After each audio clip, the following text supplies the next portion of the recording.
It's getting ready to start. All right, we're recording now. So what I want to say is that my name is Richard Lee. I'm a retired U.S. immigration officer. I worked with fraud detection and national security and legacy immigration and naturalization service and USCIS for 20 years. I'm really concerned about the amount of fraud that goes on in immigration, and especially the fraud that impacts U.S. citizens that get involved and get abused and used by the system. So that's me. Todd, would you like to introduce yourself? Yes, I'm Todd Stallsby. I'm a victim of immigration marriage fraud. I reported it to USCIS and got no response, Good. no Yeah, reaction. fairly typical. So let's just start out. Now, we met through Facebook. Victims of immigration fraud is where we're at, and there's a good Facebook page that's kind of building on that.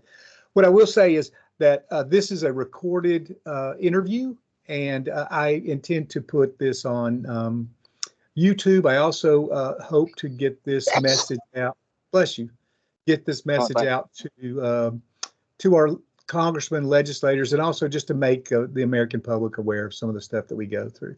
Are you agreeable with it being recorded and published? Yeah. Great, wonderful.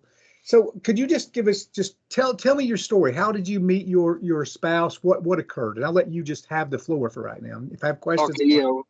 When I was in Iraq in 2010, we met online, and I met her on my first Philippines trip in 2011, and we were friends online for 8 years. Okay. And for 8 years, she was very easy to get along with, easy to communicate with. Well, in 2018, we got married, and immediately after getting married, she changed. Okay. And she was nothing like she was before, like complete opposite. Very difficult to communicate with.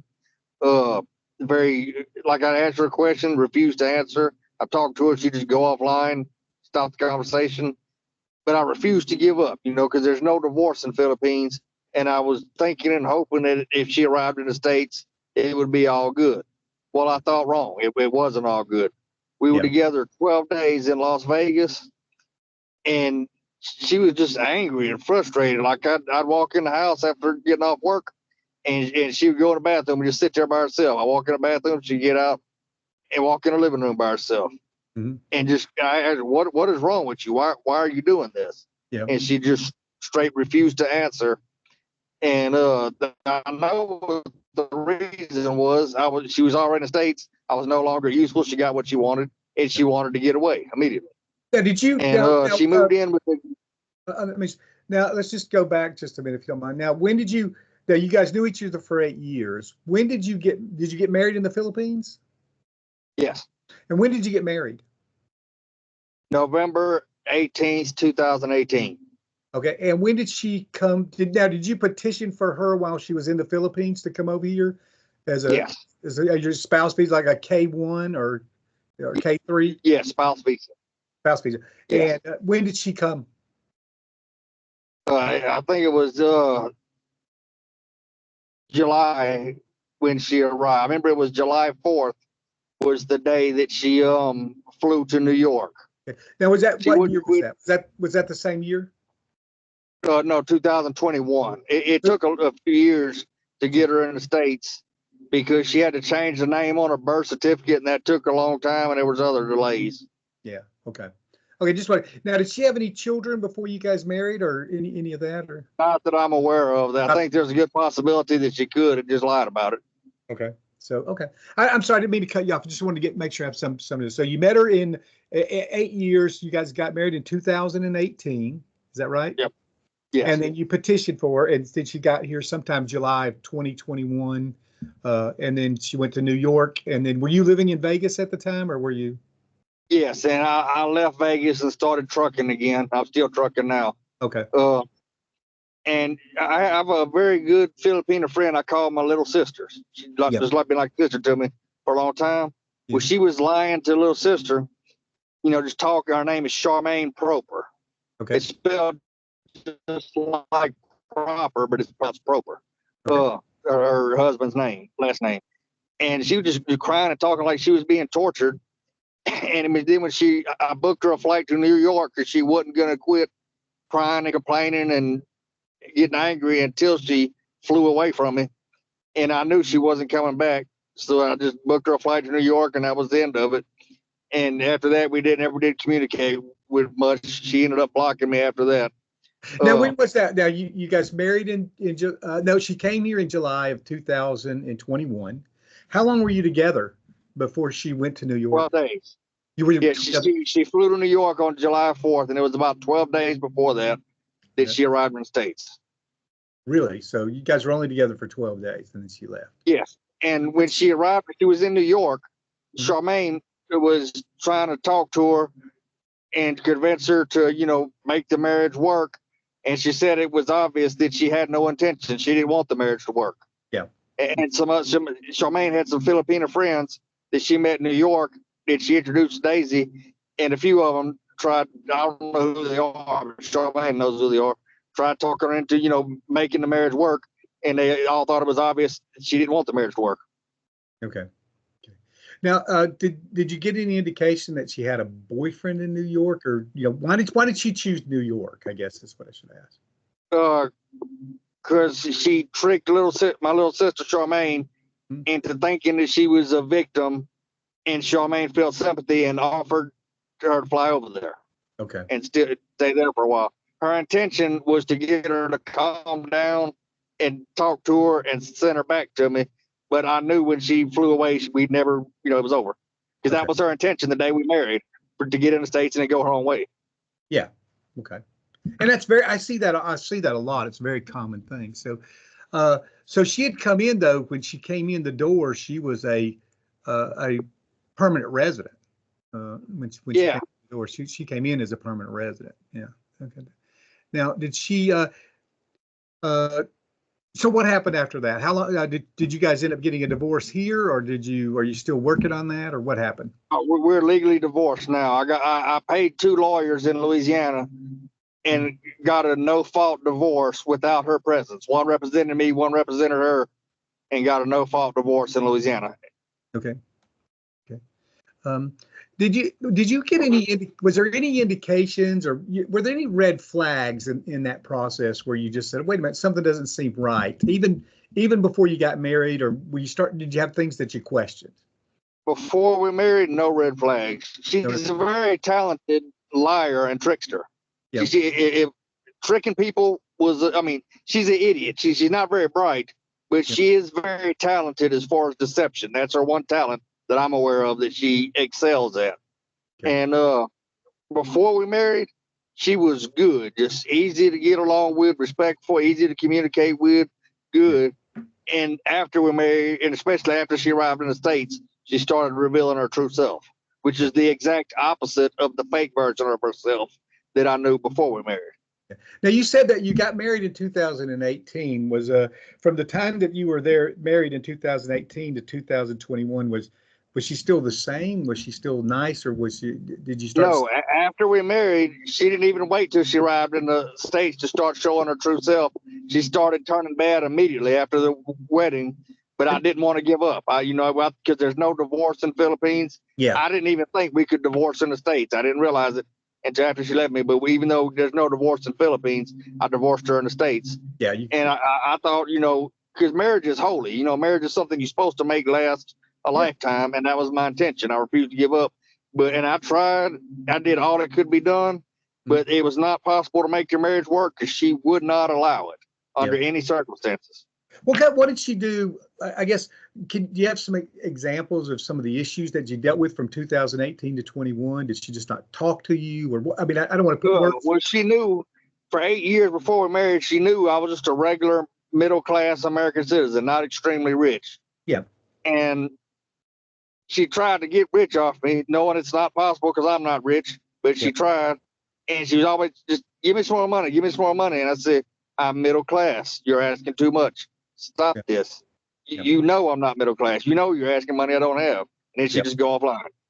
Yeah, just cut you off for the money. Okay. Did you meet her family? Yes, they all pretended to be good. Yeah. But I don't have any way to prove this. I believe they knew she was a scammer the whole time, and they agreed with it. Did she ever tell you that she just married you for a green card, or did she ever say anything like that? Or Yeah, I think in one of them screenshots I sent you. Hold on. I'm about to try to find that screenshot again. Maybe I didn't send it to you. I don't know, but if I didn't, I'll send it to you now. okay. And can you just tell us what she said in the screenshots for the recording? Yeah, in the screenshot, she said something like, from the start, I didn't like to be married to you. Okay. You know, she admitted, I'll send it to you when I find it later. I can't even find it now. But yeah, she admitted that from the start, she didn't like to be married to me. And I asked her why, and she refused to answer. That's her defense. If you ask her a question and she knows the correct answer, proves that she's wrong, she'll stop the conversation, refuse to answer. I'm almost certain if she was in immigration court and a judge would ask her a question, she knows the correct answer, proves she was wrong, she would just sit there and not talk and refuse to speak. Yeah, I had interviews with people who would do that, just clam up, and they wouldn't say, if you present them with other evidence, they don't say anything. I've seen that happen quite often to people who just, as soon as you present to them some problem or something that doesn't make sense to them, they would just clam up and they won't say anything to you. That's not as uncommon as you might think. I think that happens. So what did she do? Like did she say other things to you? You said that it kind of turned south. Was she a little bit more belligerent, or was she just a little bit more disagreeable? Or I mean, what occurred? You know, how did she I act? mean, after we married, she just became difficult, like impossible to communicate with. After we married, it was almost impossible to ask her a question and get an answer from her. You know, I'd ask her something and she'd just not answer, or be in the middle of a conversation with her and she'd just go offline. Yeah. Did she? Did you ever get a sense that maybe she was trying to pick a fight with you, or to pick to make No, some? she don't like to argue. She'll just stop a conversation, not argue. Okay, that's good. Yeah. And do you know where she's at today, or where, that was in 2021, so that's been about 3 years ago, right? Right Yes. at 3 years ago, so when she left. And have you heard anything about her since then, or Yeah, from? she's in New York. Yeah. She's living with some guy now that makes a lot more money than me. She found somebody to, that can support her. Somebody, a trick she can go day off of. Yeah. Okay. So she immediately hopped away from you and went and found someone else to be with. Yep. Did you ever talk to anyone about doing an annulment, or you just wanted to get a no fault divorce and wanted to get out of it? Yeah, I want to get a no fault divorce so I could try this again and get it right. But yeah, I don't know about annulment. I'm gonna try to look into that later. Well, if you're already divorced, it doesn't matter. You can't do it now. So I don't think you can go back and do that once you're divorced. It's kind of over. Because that's what you did in the Philippines. You can get an annulment. You can't get a divorce, but you can get an annulment in the Philippines. And they can recognize a foreign divorce. Because I'm a foreigner and divorce is legal in my country. I read online that there's ways they can, and that's a lot faster and cheaper than annulment. Yes. Yeah. It is faster and cheaper. The nice thing about I always try to tell people, the nice thing about an annulment is when you get an annulment in some of these immigration cases where you're dealing with fraud like that, you've got a judge who acknowledges that fraud occurred, which makes it a much stronger case when you go before USCIS. The problem is it's very expensive. I don't know how expensive it is in the Philippines, or what kind of hoops you would have to drive through, but here, generally, you do an annulment when the marriage was entered into for fraudulent means, and you can justify and prove that. It's too late for you now, but I think it's important for other people to know that when you run into this kind of stuff, you might want to look that route, because then you've got a judge that says, "Hey, this is fraudulent." Then you take that to USCIS and you say, "Look, the judge is saying this is bad, not me, not even USCIS is saying it." So, can I ask you a question? How did this affect you financially? No, she left me in Vegas broke. I mean, because I was determined to make the marriage work.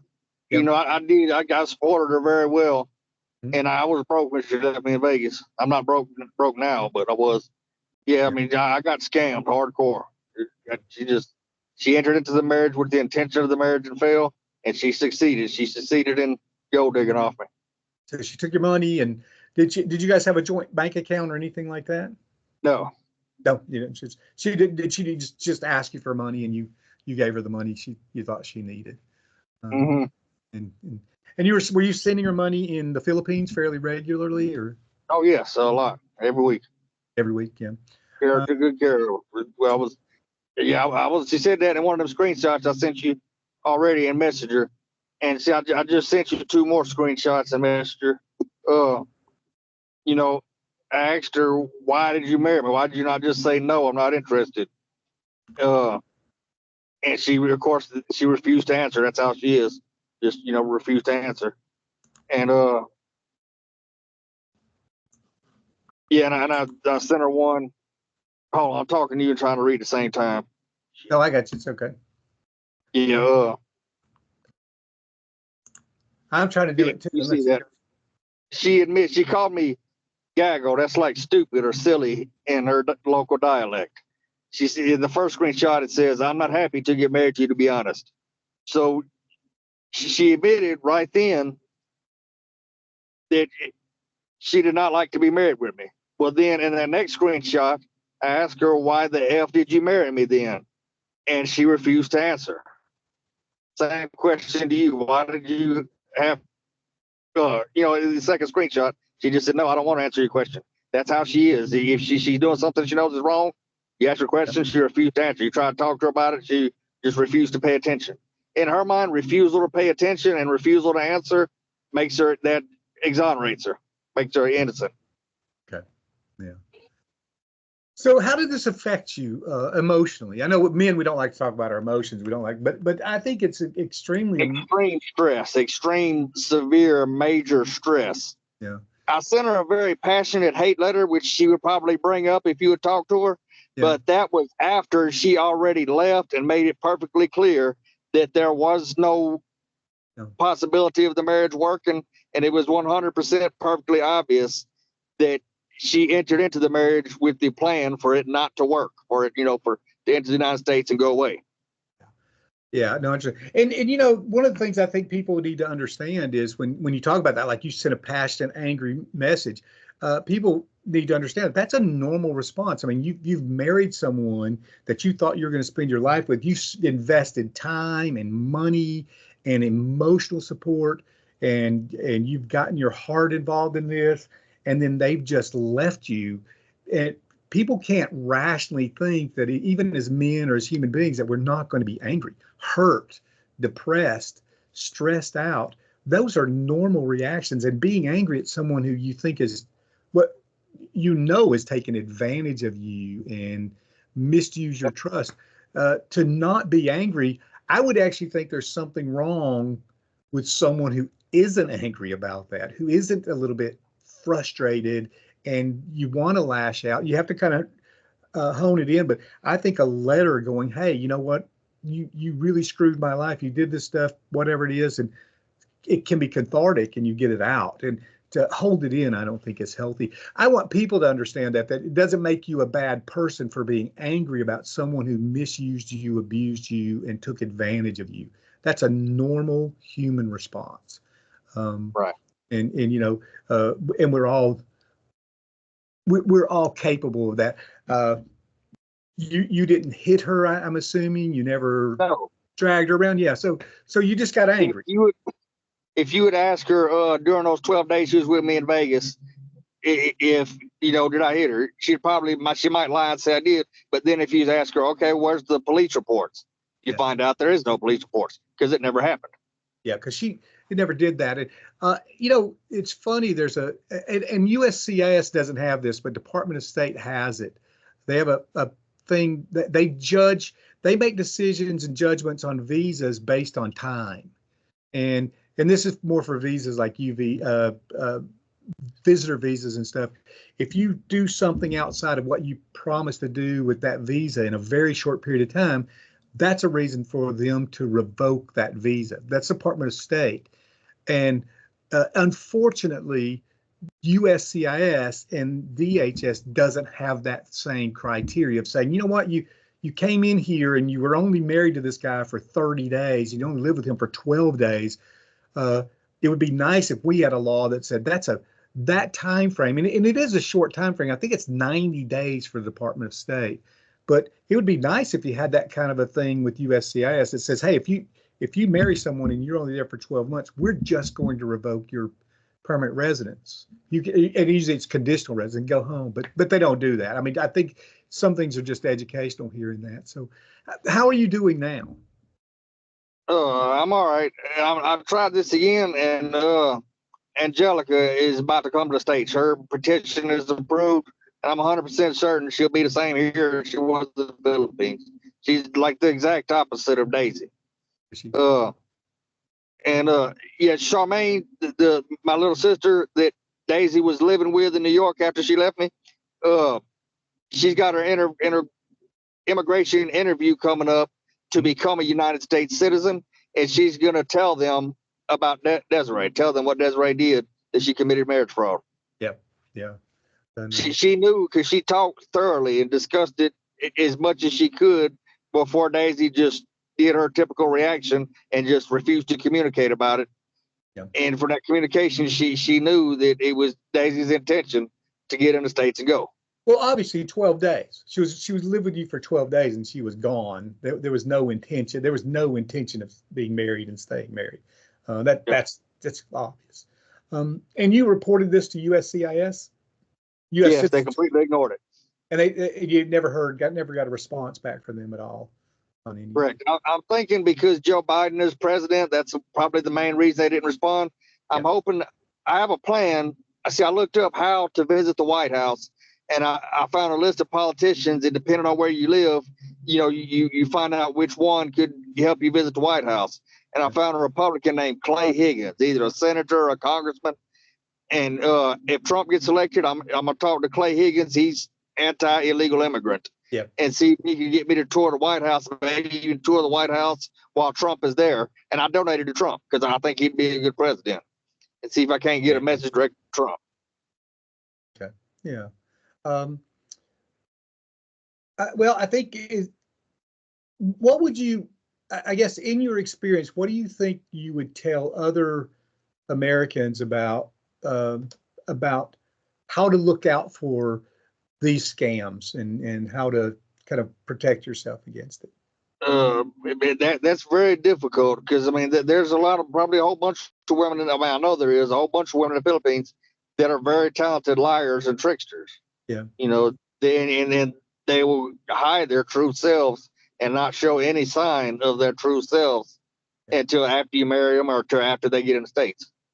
Yeah, well, you see that a lot. It's not just the Philippines, and it's there is a certain level of you got to think and to be on the other side is there's a lot of desperation to get out of poverty and get out of these things and to get and to be to have a better life, but this is not the way to do it, right? We don't want, and it's not, the Philippines isn't the only place. I worked in immigration for years, and you see a lot of different places where they do this and especially when they find men who are looking for someone to be married and they want to be married and they don't have an attachment. It's kind of it's a tough one, but very good. Yeah, I think so. You just got to be careful, but you're right. There's a certain level you just don't know, so you got to double check and make sure you talk to their family and make sure you meet their friends.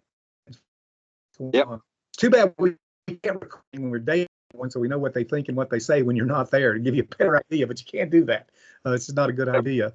It's not a good idea to do it, and it's probably not a good moral, ethical thing to do, but it's like, man, you want to sometimes just to figure out what's going on, right? So do you have anything else you'd like to add, Todd? No, that's all. All right. Well, I appreciate it. I'm going to try to get some of this stuff. Like I said, we're trying to get these things together, and maybe we can get more of them up to people like Trump and to our congressmen and our senators and make them aware of what some of you guys are going through. And the people that still currently work for immigration, are you going to let them know about it? Oh, absolutely. Oh, yep. Yeah. I'm helping send some of those. I'm at least linking them to my YouTube page and trying to get some of that, get some feedback. Exactly. Yes. Okay, and if Angelica is here, and if they interview her, ask her about me, Mhm. she'll say the exact opposite of what Daisy said, which would indicate that Daisy lied. Yeah. You know, to my like Daisy would say, "Oh, I was bad. She had to get away from me," and then Angelica would say the exact opposite. That would indicate that Desiree lied. Yeah, I think it's well, I think 12 days is a short period of time to come up with that, especially when they're already hostile as soon as they walk in your house. And Right. you know, that seems kind of I'm suspicious of that as well. So, well, All right. oh, Well, well, I'm about to get up and continue working. I was taking a little break. I'm about to get up. Huh. I know, yeah, I know you're driving, so thank you for your time. I appreciate it. All right. And Thank you. Have a good one. you too. Take care. Yep.